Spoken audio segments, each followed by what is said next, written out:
সর্বশেষ যে লোকটা জান্নাতে যাবে তাকে আল্লাহ তাআলা জাহান্নামের আগুনে পোড়াতে পোড়াতে ছাই বানিয়ে ফেলবে। আল্লাহ বলবেন, জিব্রাইল যাও একটু দেখো, একটা মাত্র সেজদা দিয়েছে আমাকে, এরকম কাউরে পাওয়া যায় কিনা। বাটি চালান দিয়ে দেখো পাওয়া যায় কিনা। খুঁজে খুঁজে কাউরে পাবে না। আল্লাহ বললেন, আবার দেখো, খুঁজে খুঁজে একজনকে পাবে, সামান্য ইমানের ছিটে ফোঁটা তার অন্তরে ছিল।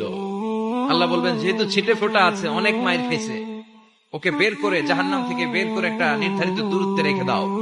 রেখে দেয়া হবে, কিন্তু জাহান্নামের আগুনের লেলিহান শিখাতে তার গা ঝলসে যাবে।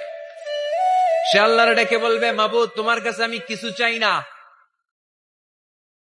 জাহান্নাম থেকে তুমি আমাকে বের করেছো, জীবন নদীর পানি তুমি আমার গায়ের মধ্যে ঢেলে দিয়েছো, আমি আবার সজীবতা ফিরে পেয়েছি। আমি তোমার কাছে জান্নাত চাই না, শুধু নিরাপদ একটা দূরত্বে আমাকে রেখে আসো, যাতে জাহান্নামের আগুন আমারে কষ্ট দিতে না পারে। আল্লাহ, আমি কিন্তু তোমার কাছে জান্নাত চাই না। কি চাই না?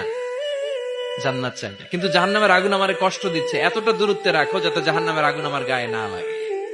আল্লাহ বললেন, ওকে রাখবো, কিন্তু আমার সাথে একটা কন্ট্রাক্টে যেতে হবে, যে এটা তোমাকে দিলে তুমি আর নতুন করে কিছু চাবা না।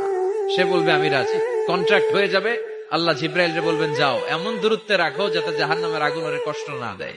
রেখে আসা হবে। অনেক দিন সে ওখানে আনন্দে থাকবে, আল্লাহ শুকরিয়া করবে। সে মনে মনে বলবে, বেঁচে গিয়েছি, আমি বেঁচে গিয়েছি, জীবনে আর কিছু চাই না, জাহান্নাম থেকে আমি বেঁচে গিয়েছি। অনেকদিন থাকার পরে মনে মনে ভাববে, বাইসা তো গেছি, কিন্তু নতুন করে একটু ট্রাই করে দেখি, জাহান্নামের সৌন্দর্যের দৃশ্য একটু চোখ দিয়ে অবলোকন করা যায় কিনা। সে আল্লাহরে ডেকে বলবে, আল্লাহ ইনদি সুআল, আমার একটা ফরিয়াদ আছে। কি ফরিয়াদ? আল্লাহ আগেই বলে রাখি, আমি কিন্তু জান্নাতে যেতে চাই না। আল্লাহ বলবেন, কি চাও? সে বলবে, আল্লাহ তোমার জান্নাতটা তুমি কত সুন্দর করে বানিয়েছো, আমি একটা নজর শুধু দেখতে চাই। জান্নাতের দরজার সামনে নিয়ে যদি আমারে বসিয়ে রাখো, দ্যাটস ইনাফ, আর কিছু চাই না, শুধু জান্নাতের দরজার সামনে। আল্লাহ বললেন, তুই না ওয়াদা করেছিস, তুই না চুক্তি করেছিস। সে বলবে, আল্লাহ আমারে হতভাগা বানাইয়া তোমার কি লাভ? সুবহানাল্লাহ পড়েন। আমারে তুমি হতভাগা বানিও না। আল্লাহ বলে, ঠিক আছে, আবার সিগনেচার কর যে জান্নাতের দরজার সামনে বসিয়ে দিলে আর কিছু চাবি না। সে সিগনেচার করে বলে, আমি চাবো না। আল্লাহ বললেন, জিব্রাইল বেচারারে ধরে জান্নাতের গেটের সামনে বসায় দে। এবার জান্নাতের গেটের সামনে বসে বসে জান্নাতের সৌন্দর্য দেখা শুরু করবে। সুবহানাল্লাহ। এমন সৌন্দর্য যেটা চোখ দিয়ে কেউ দেখে নাই, কান দিয়ে শুনে নাই। ওই সৌন্দর্য চোখে দেখে, কান দিয়ে আওয়াজ শুনে মাগার ভোগ করতে পারে না। অন্তরে জ্বালা আছে না নাই?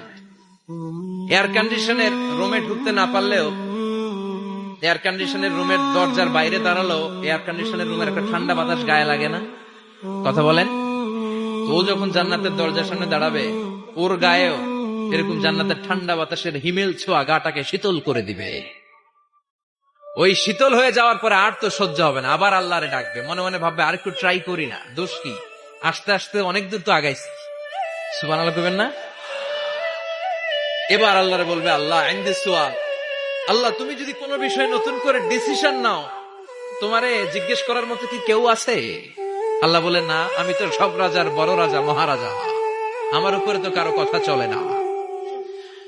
ওই হতভাগা লোকটা বলবে, আল্লাহ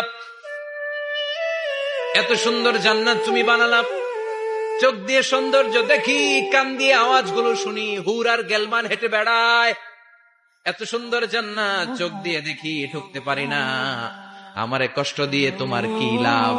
ও আল্লাহ, আমারে তুমি মাফ করে দাও, জান্নাতের চিপার মধ্যে এক কর্নারে তুমি একটু আমারে জায়গা করে দাও। আল্লাহ বলবেন, ওয়াই হাক ইবনা আদম, তোর ধ্বংস হোক হে আদম জাত, মা আগদারাকা, তোর চেয়ে বড় গাদ্দার আমি আমার সৃষ্টিকুলে কাউরে দেখি নাই, কারণ তুই আমার সাথে চুক্তি করিস আর চুক্তি ভঙ্গ করিস। আল্লাহর রহমতের দরিয়ায় তখন জোশ খেলে যাবে। ওর আকুতি মিনতি চাহনি আল্লাহর রহমতের দরিয়ার মধ্যে জোশ লাগিয়ে দিবে। আল্লাহর দয়া হয়ে যাবে, মায়া হয়ে যাবে। আল্লাহ বলবেন, ঠিক আছে, জান্নাতে যা। লোকটা এবার এক দৌড়ে জান্নাতের ভিতরে ঢুকে যাবে। লোকটার দৌড় দেখে আবার লোকটারে আল্লাহ ডেকে বলবে, একটু দাঁড়া, একটু দাঁড়া, জান্নাত তো দিছি, তো দৌড় দিলি কেন? সুবহানাল্লাহ কইবেন না?